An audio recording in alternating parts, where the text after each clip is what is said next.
students, will continue with cell division. In cell division, we have already started with mitosis. Mitosis, it is a cell division in which two steps are involved. The first step is called as karyokinesis and the second step is called as cytokinesis. Karyokinesis, it is a process in which division of nucleus takes place to form two daughter nuclei, whereas cytokinesis, it is a process in which division of cytoplasm takes place and two daughter cells are formed. In our previous lecture, we have already studied about prophase, but we'll take a short review of this again. Prophase, it is the first and the longest phase of karyokinesis. There are many changes that take place during the prophase. These are some of the events or the changes that are seen during the prophase. The most important change that is seen is the chromatin material, it gets condensed to form chromosomes. Now how the chromatin material looks? This is the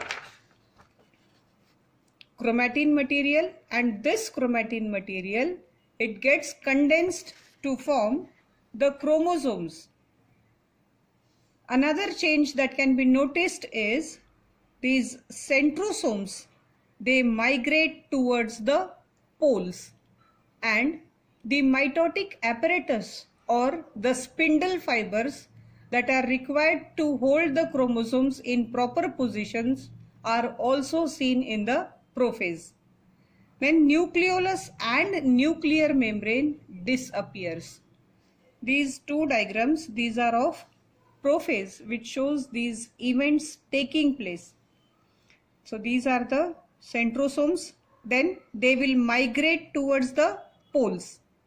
Chromatin material, it gets converted into chromosomes, and the last change, that is nuclear membrane and nucleolus, they start disappearing, or it disappears in this phase.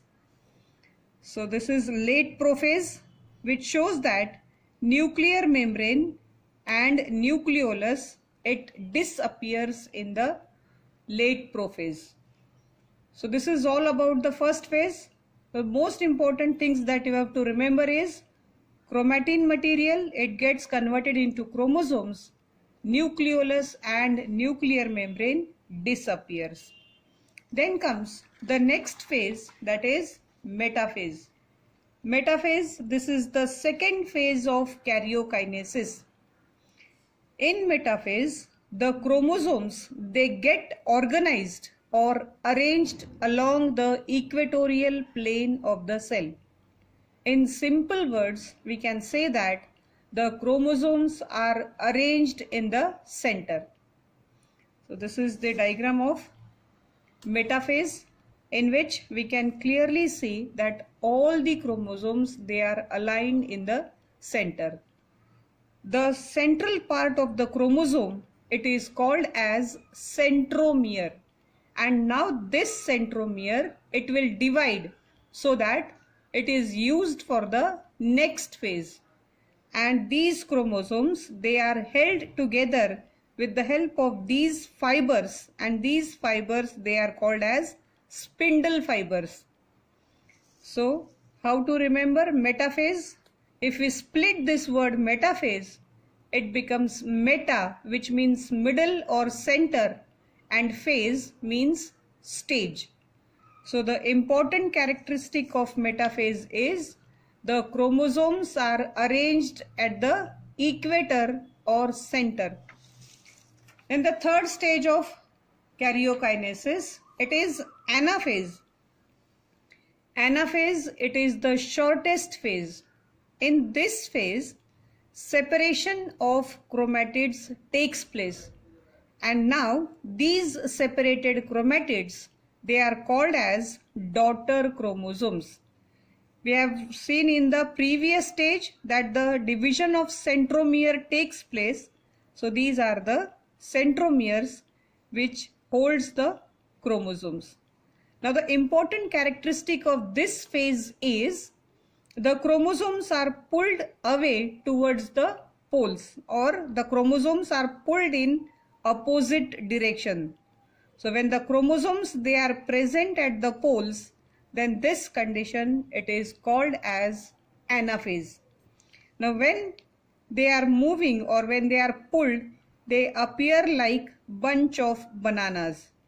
So the characteristic feature of anaphase is the chromosomes, they are pulled apart towards the poles. Now comes the last stage of karyokinesis, and it is called as telophase. In this phase, the chromosomes, they uncoil to form chromatin network. So the chromosomes, they will uncoil and now they will get converted into chromatin network. The nuclear membrane and the nucleolus reappears, and the spindle fibers which were seen in the previous stage, they will disappear. Now if you notice this, then you will come to know that telophase, it is exactly opposite to the prophase. In prophase, chromatin network was converted into chromosomes. But now in telophase, the chromosomes, they will get converted into chromatin network. In prophase, the nuclear membrane and nucleolus was disappeared, whereas in telophase, the nuclear membrane and nucleolus reappears, whereas the spindle fibers which appears in prophase, now it will disappear in the last stage, that is telophase. Now at the end of telophase, two daughter nuclei will be formed. So this is one nucleus, this is another nucleus. When the number is more than one, then the plural form of nucleus, it is called as nuclei. So this is the end of karyokinesis.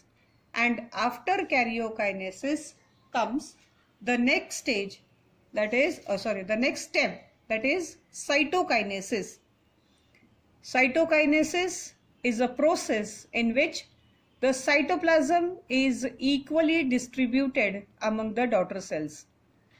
The cytokinesis in animals, it takes place by the formation of a furrow or cleavage of plasma membrane, whereas in plants, formation of cell plate takes place. So this is how you can differentiate between the cytokinesis of animals and plant cells. So this is the cleavage or the furrow, and this is the cell plate that is formed in plant cells. This is of animal cells. So in animal cells, cytokinesis takes place by furrowing of plasma membrane. In plants, cytokinesis takes place by formation of cell plate. Now such questions, they are asked in the exam. And now after cytokinesis, a single parent cell, it will form two daughter cells, or a single cell after mitotic cell division, it forms or produces two daughter cells. Now this marks the end of mitosis. Mitosis, why it is important? First thing is, mitosis helps in growth and development of the organism. When we are born, we are very small, but slowly we grow and then we become a child, then adult, so on. So this is how the growth and development of an organism takes place with the help of mitotic cell division. The another application or use of mitosis is it maintains the number of chromosomes. Hence it is also called as equational cell division. Then it also helps in wear and tear of the cells. Wherever there is an injury, the damaged cells are replaced, and for that the process of cell division takes place, that is mitosis. Thank you.